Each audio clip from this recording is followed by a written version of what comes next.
بہن نے فرمایا کہ نافرمان بیٹا ہے، میں نے تو یہ کہہ دیا تھا کہ میں کھانا بھی نہیں کھاؤں گی اس کے لیے، لیکن وہ پھر بھی نافرمانی سے باز نہیں آ رہا، کیا حکم شرع ہوگا؟ دیکھیں ایسی صورت میں معاملہ اللہ پر چھوڑ دینا چاہیے۔ ایک ہوتا ہے توکل، ایک ہوتا ہے تفویض، ٹھیک ہے نا؟ دو لفظ استعمال ہوتے ہیں۔ توکل کا مطلب یہ ہوتا ہے کہ کوشش کرنا اور اس کا رزلٹ پر مکمل طور پہ اللہ پہ بھروسہ کرنا، اس میں کوشش نہیں چھوڑی جاتی، یہ ہے توکل کہ انسان کوشش کرے لیکن کیا نتیجہ نکلے گا اس پہ مجھے اللہ پہ بھروسہ ہے، میرے مرضی کے مطابق بھی نکل سکتا ہے، خلاف بھی۔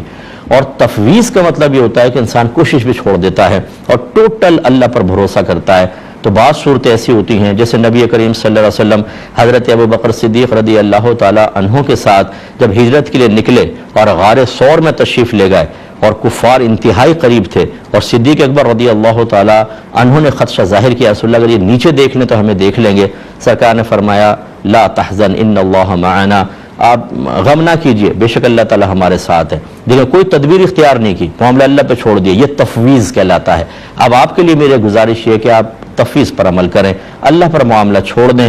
اگر وہ نافرمانی سے باز نہیں آتا، اللہ اس کو ہدایت دے۔ میں نے پچھلے پروگرام میں بھی کہا تھا وہ مسلمان بچہ ہے، آپ کا بچہ ہے، چلو جو اس نے کیا غلط کر رہا ہے، حرام اور گناہ کبیرہ ہے، ماں کا دل دکھتا ہے، آپ درگزر کر دیجئے گا۔ اب یہ معاملہ اللہ پہ چھوڑ دیں، مجھے اللہ کی رحمت سے امید ہے اللہ تعالیٰ دنیا اور آخرت میں کرم فرمائے گا۔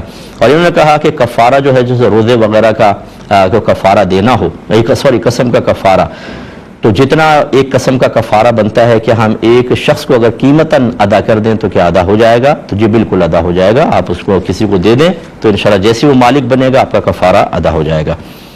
کہ دیکھیں اگر کوئی شخص لفٹ مانگ رہا ہو اور کوئی خطرہ نہ ہو، آپ کو خطرہ نہ ہو، وہ بہت ہی بھاری نہ ہو کہ بیٹھے تو آپ کا ٹائر ہی پنچر ہو جائے، اس قسم کے نقصان کا اندیشہ بھی نہ ہو، تو انسانی ہمدردی کے تحت مدد کر دینی چاہیے۔ لیکن آج کل جیسے حالات چل رہے ہیں، مسلسل یہ اطلاعات آتی رہتی ہیں، آپ بھی سنتے ہیں، ہم بھی سنتے ہیں، بعض اوقات لوگ براہ راست بتاتے ہیں عورت نے لفٹ مانگی، اب یہ دل پھینک قسم کے بٹھا لیتے ہیں، وہ آگے چل کے اس نے گن نکال کے لوٹ لیا، یا اس کے دوست تھے آگے انہوں نے لوٹ لیا، اسی طرح لوگ بیٹھ کر جیبیں کاٹ کے چلے جاتے ہیں۔ اس قسم کی صورتحال میں انسان اگر فرض کر لیں کہ اپنی پروٹیکشن کی نیت سے، اپنے آپ کو نقصان سے محفوظ رہنے کے ارادے سے کسی کو لفٹ نہیں دیتا ہے تو انشاءاللہ آخرت میں بری الذمہ ہوگا۔ ہاں اگر کوئی بہت ہی بوڑھے سے شخص نظر آئیں اور آپ کو گمان ہو کہ ان سے کوئی خطرہ نہیں ہوگا تو چلیں ان کو بٹھا لیں۔ اگر خدا نہ خواستہ وہ بابا بھی کوئی ایسے ہی نکل آیا تو اللہ تعالیٰ آپ کو اس کا بہترین اجر عطا فرمائے گا۔ پھر یہ ہے کہ ایک دفعہ چلو ایسا ہو گیا تو اور آپ کے لیے دلیل بن گئی، خود اپنے ذاتی تجربے کی بنیاد پر پھر آپ کسی کو نہ بٹھائیں، لیکن اس طرح کے کمزور کوئی معذور قسم کے لوگ ہوں ان کو بٹھا لیں۔ باقی یہ کہ اگر آپ دیکھیں آپ کا دل، بعض اوقات دل بھی گواہی دے دیتا ہے کہ یار ٹھیک آدمی نہیں لگ رہا ہے اور بات بے ضرر سے لگ رہے ہوتے ہیں، تو اگر آپ دے دیں گے اچھی بات ہے، لیکن وہی جیسے بتایا اگر آپ کو خطرہ ہے اور آپ نہ دیں تو آخرت میں کوئی گرفت نہیں ہوگی۔